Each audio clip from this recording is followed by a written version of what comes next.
Olá, sejam bem-vindas e sejam bem-vindos à nossa disciplina de Fisiologia de Árvores. Então vamos continuar, aliás, o assunto de relações hídricas. Então, durante muito tempo, se acreditou que transpiração era um efeito negativo, porque o caminho de entrada de CO2 é o mesmo de saída de água pelas folhas, tá? Que é via estômatos, que eu até comentei na aula anterior. É, então, chegaram até a desenvolver produtos químicos para inibir a transpiração em plantas e, consequentemente, o efeito desses produtos, com o tempo, eles descobriram que era um efeito negativo, tá? Porque a partir do momento que você inibe transpiração, aliás, isso, a partir do momento que você inibe a transpiração através de fechamento de estômatos, com certeza vai inibir também a entrada de CO2 e aí as plantas vão fazer menos fotossíntese e vão produzir menos. Então o interesse inicial desses produtos era comercial, era exatamente aumentar, manter as plantas mais tolerantes, porque eles, durante muito tempo se acreditou, inclusive dentro da fisiologia vegetal, que o efeito da transpiração ele é apenas negativo. Então sempre que a planta perde água, ela está deixando, né, está perdendo um recurso importante. Eu até comentei na primeira aula que na adaptação das plantas a ecossistemas secos, o principal recurso e que era mais escasso e que elas tinham que competir cada vez mais para poder obter era a água. Então isso levou à ideia, né, de que a água precisava ser preservada. Durante muito tempo se pesquisou nesse sentido, até desenvolver produtos, e aí descobriu-se, né, com a prática e com outros estudos, de que isso não adiantaria. Porque não adianta você diminuir transpiração se ao mesmo tempo você diminui a entrada de CO2, então consequentemente a planta vai produzir menos. Tá? Então esse é um efeito normal, não tem como evitarmos. O efeito principal do controle estomático é controlar a entrada de CO2, mas é claro que é o mesmo caminho de saída de água. Só que, além disso, transpiração ela tem outros efeitos fisiológicos que são essenciais para a sobrevivência e para o desenvolvimento de plantas.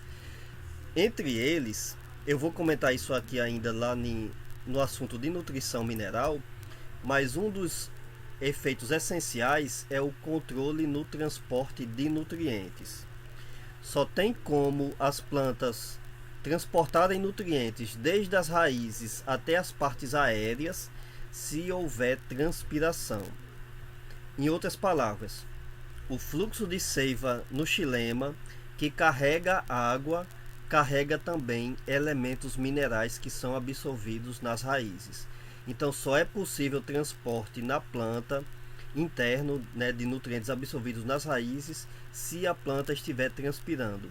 Então esse produto que eu acabei de comentar, que diminui transpiração, então além de diminuir fotossíntese, ele também diminuía a absorção de nutrientes, né? Então levava dois efeitos negativos e um outro que eu vou falar agora, que é o de resfriamento de folhas.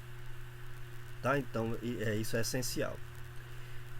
Como é que a transpiração resfria a folha de plantas e por que isso é importante? Bom, existe uma propriedade na água chamada de calor latente de evaporação, ou calor latente de vaporização.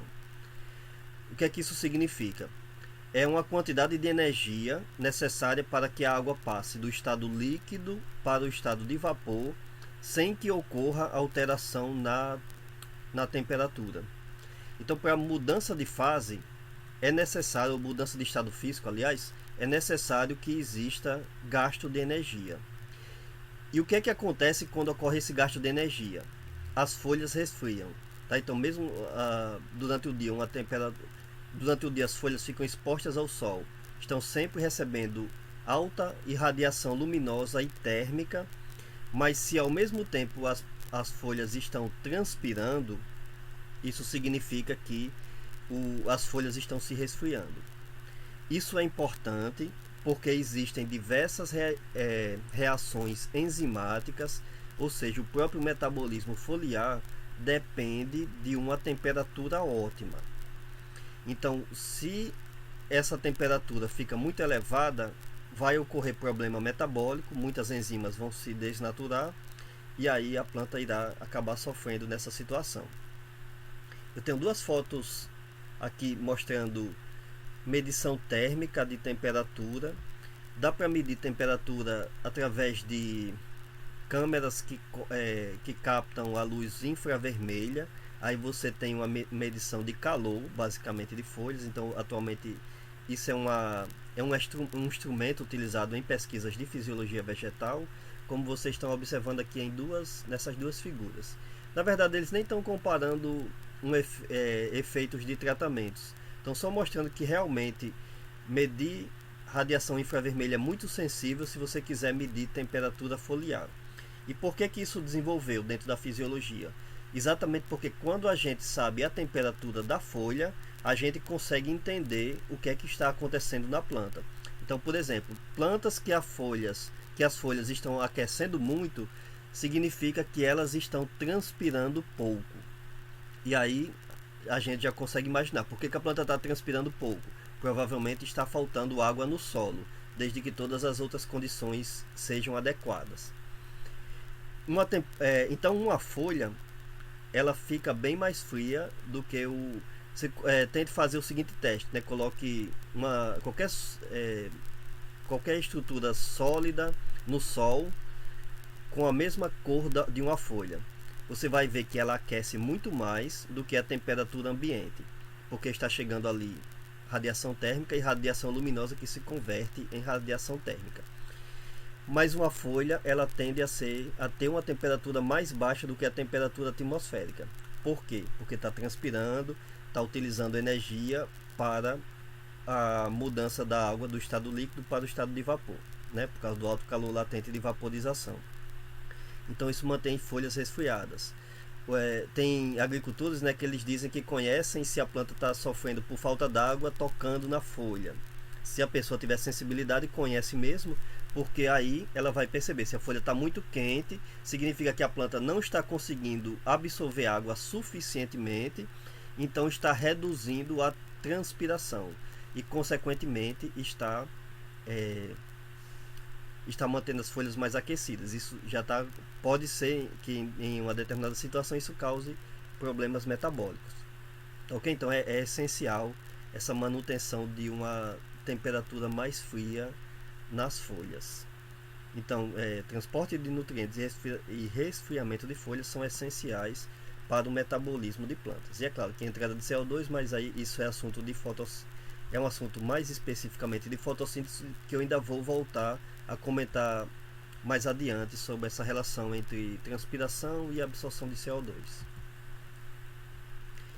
Então, os estômatos, né, baseado nos mecanismos de funcionamento e nas suas funções que eu acabei de comentar agora, ele exerce, né, alguns fatores que são, aliás, eles respondem a alguns fatores ambientais que são essenciais para que a planta sobreviva em determinados ambientes. Eu mostrei ali pontos de controle e agora eu vou mostrar como é que as plantas percebem situações no meio ambiente ou no meio em que elas estão sobrevivendo de acordo com a regulação estomática.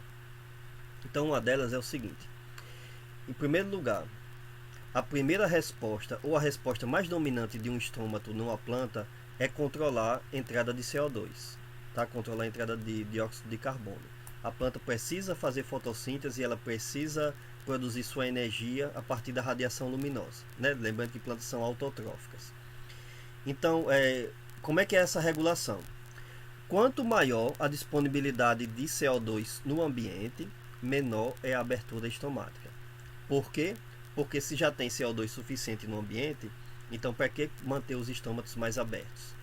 Se tem pouco CO2 no meio ambiente, aí ocorre o efeito inverso. Aí as plantas precisam manter os estômatos mais abertos para manter um fluxo de CO2 necessário para que elas façam fotossíntese.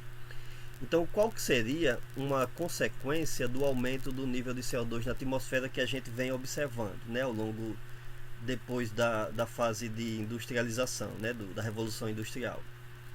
É que a tendência é que quanto mais esse CO2 fosse acumulando na atmosfera, mais as plantas vão mantendo os estômatos fechados. Consequentemente, vão transpirar menos. O efeito na fotossíntese não é importante, porque se já tem CO2 suficiente para mesmo com estômatos mais fechados, manter o fluxo, então isso é ótimo para a planta, né? Ela não precisa abrir tanto. A questão é que isso vai trazer uma vantagem com relação à diminuição na transpiração. Então a gente pode pensar assim, bom, então jogar CO2 na atmosfera é ótimo, as plantas vão produzir mais. Eu vou discutir isso com muito mais detalhe em fotossíntese, mas só para adiantar aqui, a questão é que algumas plantas realmente se adaptam muito bem a isso. Tem dados experimentais mostrando aumento de produtividade em algumas culturas de interesse agronômico, e tem demonstração de alguns efeitos positivos do aumento do CO2 no crescimento inclusive de algumas árvores, né, em algumas florestas. A questão é que esse efeito ele não é homogêneo para todas as espécies, ou seja, algumas espécies vão se adaptar melhor do que outras. Então aí nesse caso vai ocorrer nos ambientes naturais, né, nas florestas naturais, vai ocorrer uma alteração na competição entre espécies que pode prejudicar muito, né, até levar à extinção de algumas espécies. Mas como eu falei, né, eu vou comentar isso com bastante detalhe quando eu falar sobre fotossíntese. Já deu até aqui para observar que é o seguinte: não tem como a gente separar digamos assim, um assunto desse do outro, né? Uma planta, ao mesmo tempo que está fazendo ali as suas relações hídricas para sobreviver no ambiente, ela está fazendo fotossíntese, está absorvendo nutrientes, está se protegendo de inimigos externos, né? E por aí vai. A gente divide, é claro, para ficar didático e para que a gente possa comentar sobre todos esses conceitos, mas entendo, né, que tudo está interligado. Tá, então tem essa questão, né, de que aumento no CO2 da atmosfera pode ser benéfico, aliás, é benéfico para algumas plantas, é menos benéfico para outras. Eu vou explicar em detalhes por que ocorre essas diferenças entre espécies, mas a questão é essa, né, de que esse efeito de alteração climática que nós estamos provocando, nós humanos, vai afetar de alguma forma os meios naturais, né, as florestas naturais. Mas vamos adiante. Então a luz é um outro fator ambiental que afeta a fotossíntese. Aliás, a luz é um outro fator ambiental que afeta a abertura estomática. O efeito da luz ele pode ser de duas formas. Tem um efeito na fotossíntese, que é o seguinte: quanto mais luz, mais fotossíntese, consequentemente maior é o consumo de dióxido de carbono. E aí, se o consumo de dióxido de carbono é muito intenso, isso significa que os estômatos precisam repor o dióxido de carbono consumido ali pelas reações químicas ou bioquímicas da fotossíntese. Então, consequentemente, a planta tem que manter os estômatos mais abertos. É parecido com esse efeito do dióxido de carbono, tá? Que eu acabei de comentar. E tem um outro efeito direto, que é o efeito de fotorreceptores. Fotorreceptores são moléculas que percebem a luz do ambiente e induzem diretamente a abertura estomática. Eu vou comentar em detalhes sobre todos os fotorreceptores na terceira parte de nossa disciplina, mas para a gente entender aqui o que é que acontece. Por exemplo, no início do dia, eu mostrei aquele gráfico sobre a abertura estomática que ocorre de início através da entrada de potássio, e depois, quando as próprias células guarda do estômago começam a fazer fotossíntese, elas começam a produzir sacarose, que passa a ter o efeito osmótico. Então, com relação a fotorreceptores, o que é que acontece? Aquele efeito inicial no início do dia de entrada de potássio é um efeito de percepção da luz do ambiente. Eu falei, né, que era logo quando o sol ia surgindo no horizonte, ele já, mesmo antes do sol aparecer, já começa a ficar claro. Então, plantas já têm moléculas que percebem a luz do ambiente, que são várias, como está mostrado aqui, né, zeaxantinas, fotorreceptores de luz vermelha, como fitocromos. E aí eles mandam o seguinte sinal: olha, vai começar a ter luz daqui a pouco, vamos começar a abrir os estômatos para iniciar a entrada de CO2. Porque quando tiver luz, a gente começa a fazer fotossíntese. Então é basicamente esse o sinal, tá? Desses receptores. Então vocês observam por esse gráfico aqui que coloca em horas a abertura estomática, né, que está aqui no eixo Y. que a gente tem o seguinte: no início do dia, o que está em vermelho aqui seria o início da abertura estomática de acordo com a percepção da luz via fotorreceptores, e em seguida o que está nessa linha em azul é a abertura estomática após o início da fotossíntese. Então os dois efeitos são cinéticos. Quanto mais luz, maior a abertura estomática, mas a abertura no início do dia é pela percepção da luz no ambiente pelos fotorreceptores, e em seguida, quando começa a fotossíntese, ocorre gasto de CO2, então os estômatos se abrem adicionalmente, né? E aí a gente tem esses dois efeitos aí acontecendo em sequência, né? E contribuindo para a abertura estomática, ok? Então quanto mais luz, maior a abertura estomática. Quanto menos luz, né, menor a abertura estomática ou maior o fechamento dos estômagos. Um outro efeito ambiental bem interessante é o da umidade do ar. Então aqui eu tenho o seguinte nessas figuras. Aqui embaixo no eixo X eu tenho diferença de pressão de vapor. O que é a diferença de pressão de vapor? É a diferença entre a concentração de água que está no interior das folhas. Lembro que na aula passada eu mostrei aquela estrutura de uma folha mostrando que existe uma microatmosfera interna na folha. Então aquela microatmosfera, ela normalmente é muito rica em água. Então, a umidade ali está quase sempre bem próxima a 100%. Então se a umidade do ar externa estiver próxima a 100%, a diferença de pressão de vapor entre a folha e o ar vai ser pequena, que é o que está mais no início aqui dessa figura. Se o ar estiver mais seco, a diferença de pressão de vapor vai ser maior. Se eu quisesse falar isso aqui exclusivamente com relação à umidade do ar, então eu poderia dizer o seguinte: mais próximo de zero significa ar com mais umidade, consequentemente menor diferença de pressão de vapor, e mais distante, ar com mais umidade, consequentemente maior diferença de pressão de vapor. Por que a gente utiliza a diferença de pressão de vapor e não umidade? Porque essa variável ela é mais aceita em estudos experimentais, porque ela diminui o efeito, ou reduz a questão de você trabalhar com plantas em diferentes ambientes. Tá? Basicamente é essa, para padronizar. Se o ambiente está muito seco, mas se ao mesmo tempo a planta não tem uma quantidade de água tão grande nos microespaços lá das folhas, então a gente vai ter um efeito. Se ela depois estiver num ambiente muito úmido, mas ao mesmo tempo muito úmido também o microespaço lá do mesofilo das folhas, né? Então isso vai causar um outro efeito. Ou seja, é para diminuir essas variações entre ambientes que se utiliza essa variável aqui, né? Porque não adianta você medir só a umidade do ar se você não está levando em consideração os efeitos internos de cada planta. Mas sempre está lembrando, tem algumas variações pequenas, mas sempre tende a ser muito elevada a umidade do ar naqueles espaços intercelulares. Então vamos lá. Eu tenho aqui para a Prunus americana algumas situações.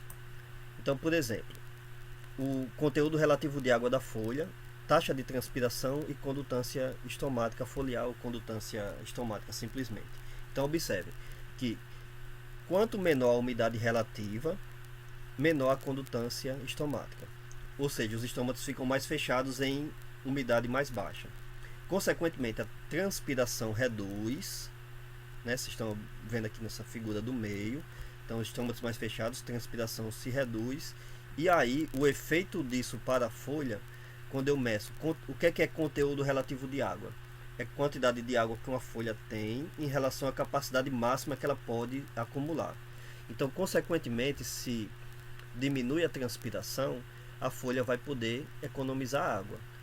O ambiente secou, está numa situação mais difícil, mas ao mesmo tempo a planta diz: opa, vou economizar água porque, né, pode acontecer de vir situações mais difíceis que eu vou precisar sobreviver. Eu uso sempre no pessoal para planta, tá? Mas teoricamente plantas não pensam, apesar de que existem discussões sobre isso, né?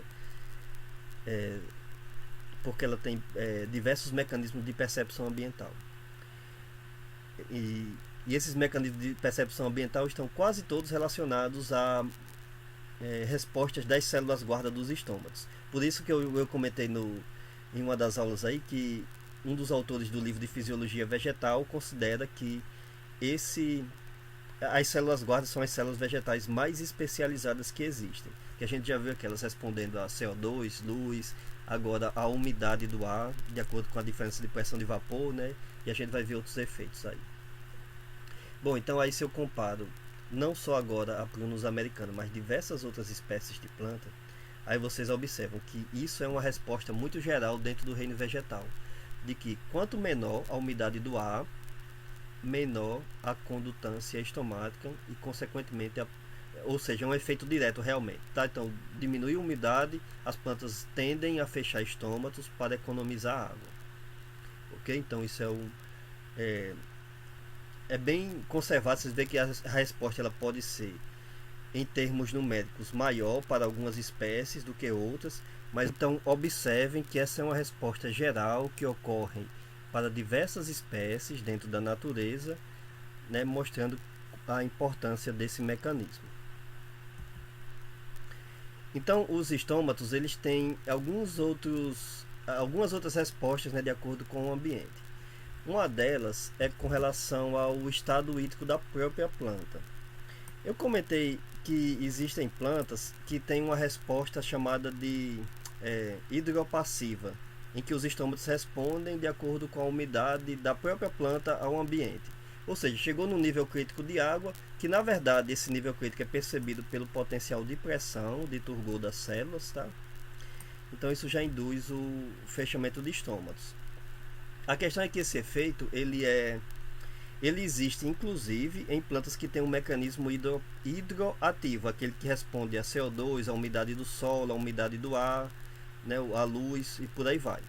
Porque se a gente tiver todas essas condições ótimas e ainda assim a planta estiver com um status hídrico inadequado, então isso ainda assim vai induzir fechamento de estômatos, tá?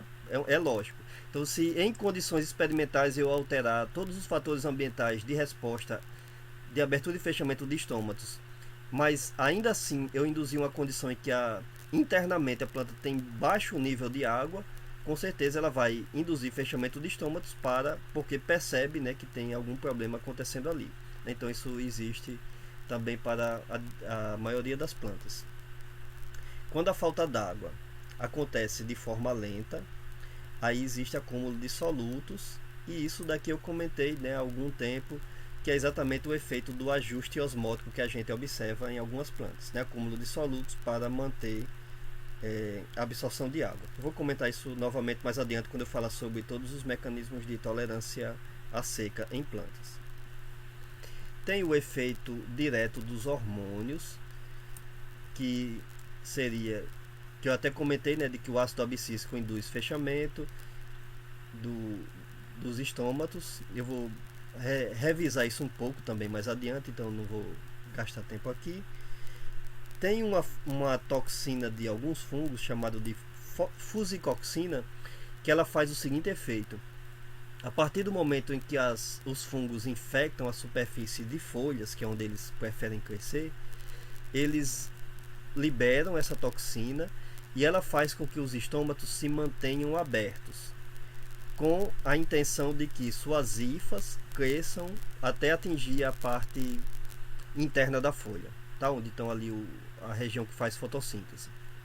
Então, aí consequentemente as plantas mantêm os estômatos mais abertos, além de estar sofrendo pelo ataque de fungos, elas não conseguem controlar o seu processo de transpiração. Então imagine que o fungo está consumindo, além de nutrientes, aliás, está consumindo água também. Pode ser que chegue num estado hídrico crítico para a planta e ela não pode fechar os estômatos porque os fungos simplesmente alteraram o processo de controle, alteraram o processo de percepção ambiental e interna das plantas, e aí ela sofre também com perda excessiva de água, tá? Então esse seria um efeito duplo, por isso que ele pode causar diversos danos, né, em algumas plantas. Tem um efeito da temperatura também, que ele pode ser direto e indireto. Então qual que é o efeito direto da temperatura? Todas as plantas elas possuem uma temperatura ótima para fazer todos os seus processos metabólicos. inclusive abertura e fechamento de estômatos. Essa faixa de temperatura varia de acordo com o ecossistema em que a planta se encontra.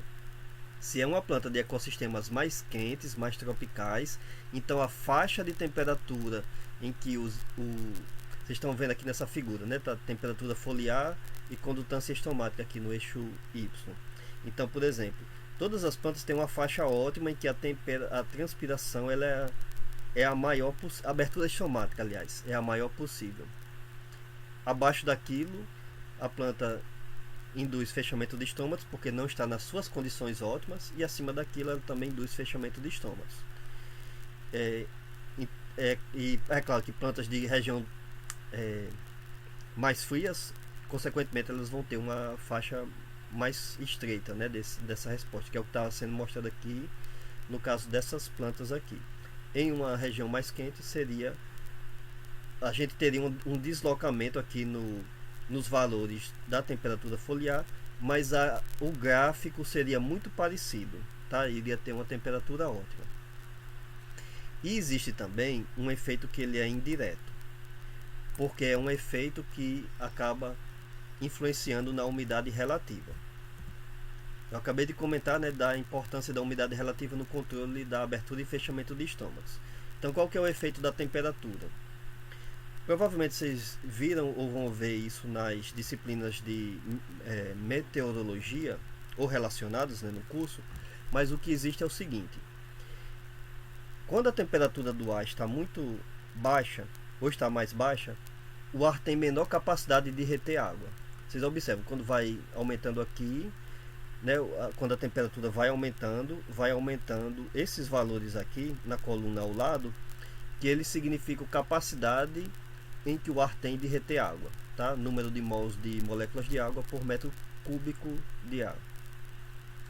Então, quando a temperatura aquece e, consequentemente, não existe aumento na evaporação, qual que vai ser o efeito? Como o ar pode reter mais água e não está chegando mais água, então, consequentemente, a umidade relativa desse ar vai diminuir.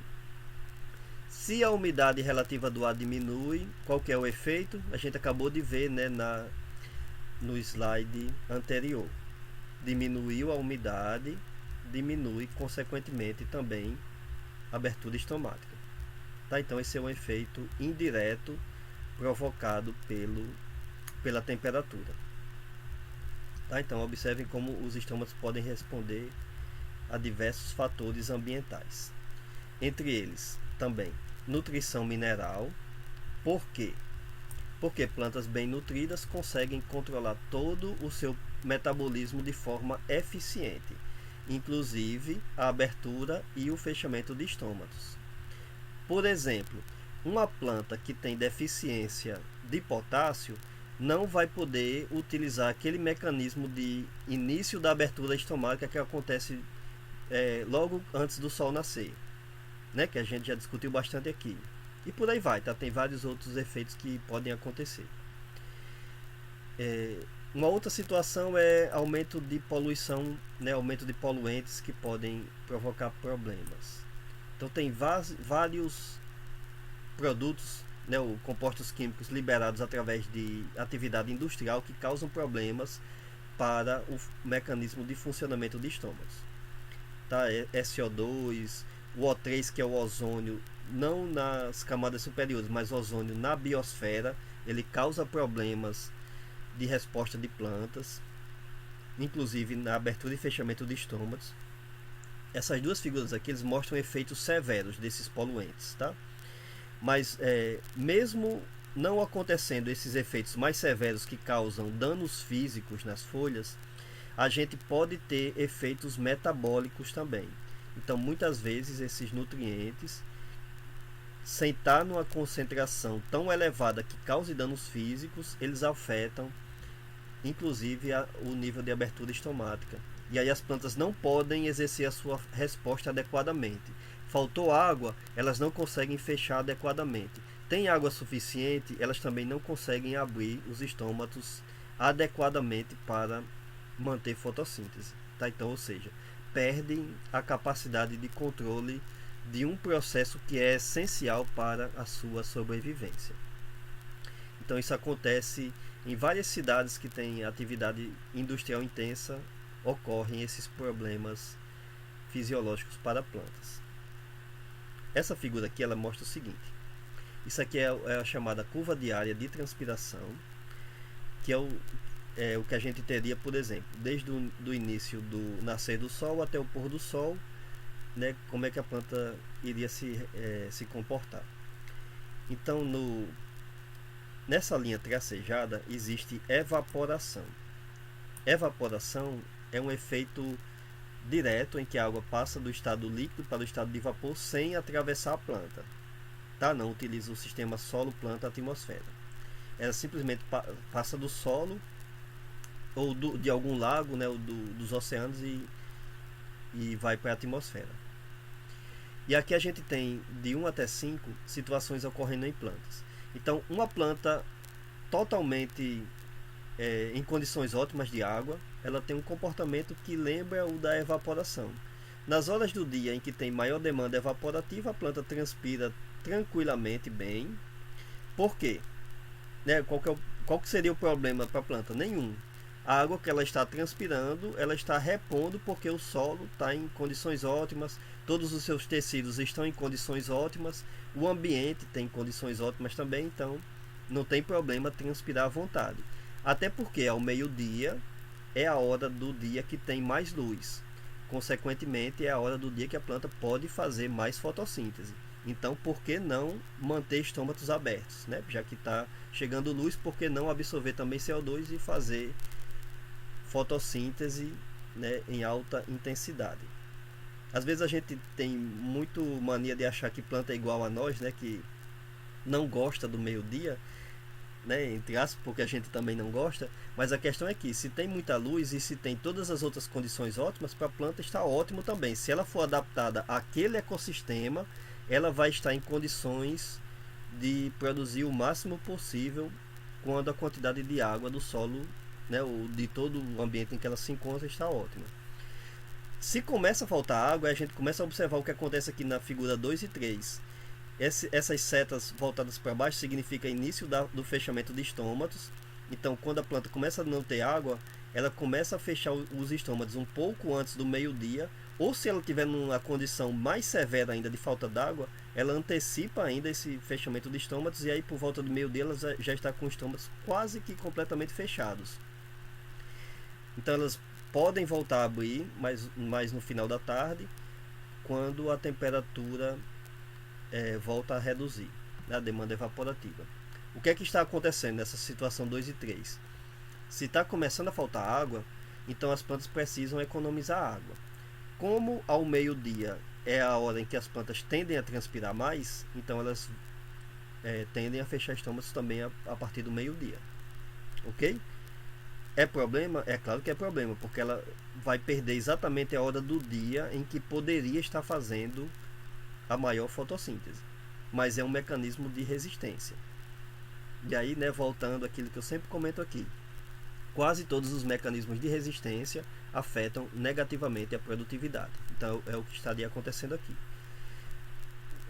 Na situação 4 e 5 aqui já é um estresse muito, são dois níveis de estresse muito intenso, em que as plantas praticamente permanecem o dia todo com estômatos bastante fechados.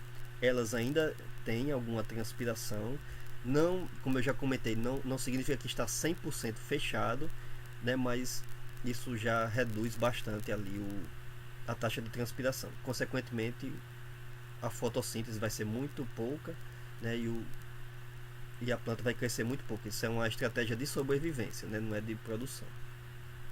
Ok? Então, com algumas variações, né, isso aqui acontece ao longo do dia para diversas espécies. A gente tem às vezes algumas espécies, principalmente mais herbáceas, que mesmo em condições ótimas, elas fecham um pouquinho os estômatos aqui próximo ao meio-dia.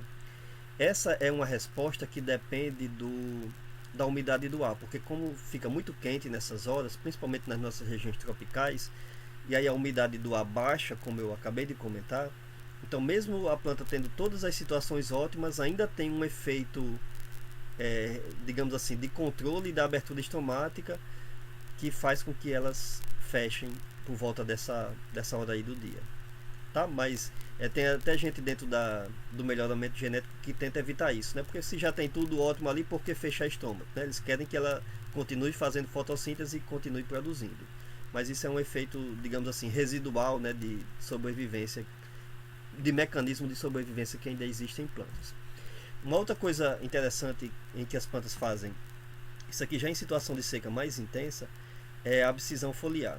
A abscisão foliar é perda de folha em resposta à falta d'água. Tá? Então aqui a gente tem algumas situações de plantas controle e sob nível de estresse. E o que é que vai acontecendo, né? Quando elas são colocadas em situação de falta d'água, elas começam a perder folhas de baixo para cima. Por que elas perdem primeiro as folhas mais abaixo? Porque as folhas mais abaixo, elas são aquelas em que já estão mais velhas, né? Metabolicamente elas já são menos ativas. As folhas de cima são mais novas, né? São metabolicamente mais ativas, fazem todas as suas funções de forma mais adequada. Folhas envelhecem, tá? São igual a gente, quando vão ficando velhas, vão deixando de exercer a sua função. Então, se a planta pode se livrar, não quer dizer que não seja necessário para a planta, ou sejam úteis ainda. A questão é que se a planta tiver que escolher, né, aí ela vai fazer com que as folhas mais antigas caiam. Se a situação de seca for muito intensa, aí ela perde todas as folhas. É o que existe, por exemplo, em um ecossistema como a caatinga. Aqui eu tenho duas figuras, a de cima mostra exatamente da mesma região, tá? Aqui a figura de cima ela mostra uma situação na estação chuvosa e a figura de baixo mostra a mesma paisagem, né, o mesmo local na estação seca. Então, na estação seca, as árvores perdem folhas porque não tem água para fazer fotossíntese, né? Se não tem água, não adianta ter folha, muito menos manter estômatos abertos, porque ela não vai aliás, ela nem vai conseguir manter estômatos abertos, né? Porque se não tem água, não tem como ter fluxo de seiva no xilema, então não tem como manter todo o seu processo de metabolismo. E se ela mantivesse folha viva, ela teria que gastar energia para manter essas folhas vivas. Então a estratégia de resistência em plantas de ecossistemas secos é exatamente perder folhas na estação seca, mantém todos os nutrientes que se acumularam ao longo da estação chuvosa, se mantém boa parte dos tecidos vivos, só que em estado de dormência, e aí no caso, na próxima estação chuvosa, ela utiliza essa energia que se acumulou durante o ano anterior para produzir novas folhas, fazer fotossíntese, manter todo o seu metabolismo, acumular energia, né, crescer também, produzir sementes, né, deixar descendentes ali no solo, e na próxima estação seca perde novamente as folhas. Então vai havendo essa sazonalidade de queda e surgimento de folhas de acordo com a disponibilidade de água no ambiente. Então isso é um mecanismo muito interessante de adaptação de plantas que a gente observa em todos os ecossistemas em que durante uma parte do ano existe limitação na disponibilidade de água. Existe uma coisa parecida nos ecossistemas de clima temperado, só que lá não é porque faltou água no solo, é porque a água fica congelada devido à redução da temperatura. Se a água está congelada, as plantas também não absorvem, e aí consequentemente é melhor perder folhas, manter os tecidos em dormência, manter a energia para que na próxima estação favorável, que seria lá primavera e verão, elas possam voltar a fazer fotossíntese, né, e continuar o seu processo de desenvolvimento. Então isso aqui no caso de árvores, plantas de ciclo maior do que um ano. No caso de plantas herbáceas, muitas vezes elas perdem completamente as folhas e às vezes até elas nem conseguem sobreviver, né? Se for um estresse de falta d'água de duração mais curta, depois que chove elas voltam a produzir folhas. Se não simplesmente não voltar a ter água naquele ambiente, aí elas não conseguem sobreviver. Por isso que plantas herbáceas, por exemplo, da caatinga, elas completam todo o seu ciclo de vida durante a estação chuvosa. na estação seca, elas no final da estação chuvosa, né, já quando começa a diminuir as quantidades de chuva, aí elas produzem sementes, deixam as sementes no solo com dormência para que elas germinem no próximo ano. Ok? Então esse é a abscisão foliar é um mecanismo muito interessante de sobrevivência de plantas em ambientes em que ocorre falta d'água. Mais uma vez, mecanismo de sobrevivência que afeta negativamente a produtividade, porque é claro que a planta estaria crescendo, produzindo muito mais se tivesse água disponível ao longo do ano todo, mas elas precisam sobreviver, né? Então aí elas diminuem a transpiração e todo o seu metabolismo pela queda de folhas. Uma outra coisa, tá, que acontece é o seguinte: as plantas elas regulam a sua taxa de alongamento celular, ou seja, de crescimento, de acordo com o efeito ambiental. Então nessa figura aqui eu tenho uma comparação entre turgor aqui no eixo X, ou seja, né, turgescência, pressão em que a membrana plasmática exerce contra as paredes celulares. Já comentei, né, bastante sobre isso. E aqui no eixo Y eu tenho taxa de crescimento foliar. Então, em primeiro lugar, tá, comparando só essa figura aqui em vermelho, tá? Então a gente tem o seguinte: não quer dizer que basta ter água para que a planta cresça. Isso aqui, essa figura aqui, ela mede exatamente essa inclinação aqui, ela mede exatamente aumento de tamanho de tecidos ou aumento de tamanho de células. É a mesma coisa, tá? Não tem diferença. Porque quanto mais as células aumentam de tamanho, mais um galho cresce, por exemplo, uma folha cresce e por aí vai. Então, plantas que nunca foram expostas à falta d'água, a partir de um certo nível de turgescência, elas começam a crescer. E aí é um efeito linear. Quanto maior, né, ocorreu o aumento do turgor, maior é a taxa de crescimento. Ou seja, quanto mais água disponível, maior a velocidade de crescimento. Se voltar a diminuir a quantidade de água disponível, isso é água interna, né, dos seus tecidos, ou seja, se a turgescência voltar a chegar aqui a 0,25 megapascal, potencial de pressão, aí ela paralisa o seu crescimento novamente. No caso de uma planta exposta à falta d'água, o que acontece é variação nesses dois valores aí. O turgor inicial ele precisa ser um pouco maior. Então, mesmo se vê que a planta que foi exposta à falta d'água, ela não começa a expandir, não começa a crescer até chegar aqui a um pouco mais do que 0,30 megapascal. É claro que isso varia, tá, de espécie para espécie, mas aqui é comparando uma mesma espécie de planta. E só a partir daqui é que ela começa a crescer, começa a expandir seus tecidos, quando vai aumentando o potencial, né, o potencial de pressão, aliás, a turgescência de suas folhas. E vocês ainda observam que essa curva em preto está mais inclinada, ou seja, que é necessário um aumento adicional de pressão para que ela atinja um nível parecido de taxa de crescimento que ela estaria numa situação em que ela nunca tenha sido exposta à falta d'água. Essas alterações aqui ocorrem a nível de parede celular. Paredes celulares de plantas mais expostas à falta d'água, elas tendem a ser mais rígidas e, consequentemente, se expandem menos. Paredes celulares de plantas nunca expostas à falta d'água, elas tendem a ser mais elásticas, tá? E aí elas se expandem com maior velocidade. E, consequentemente, também são menos rígidas. Então, esse é um efeito geral que ocorre em diferentes espécies de plantas. O engenheiro florestal poderia pensar, então, uma madeira produzida por uma planta submetida constantemente à falta d'água, ela é mais resistente. Sim, ela é mais resistente, tá? Ela tem uma densidade maior, ela tem uma resistência física maior. Só que ao mesmo tempo a planta vai crescer menos, tá? Você vai ter uma produtividade menor também nessa situação. Então é mais um daqueles mecanismos de que quando a planta aumenta a produção, quando a planta aumenta a capacidade de sobrevivência no ambiente, ela diminui a produção. Ok? Como quase tudo é assim, né, dentro do reino vegetal. Muito obrigado pela atenção de vocês. Só falta mais uma aula para a gente encerrar esse longo assunto sobre relações hídricas em plantas, né? É longo, mas eu tenho certeza de que diversas informações aqui vão ser bastante úteis em disciplinas que vocês vão fazer aí ao longo do curso. Então, muito obrigado pela atenção.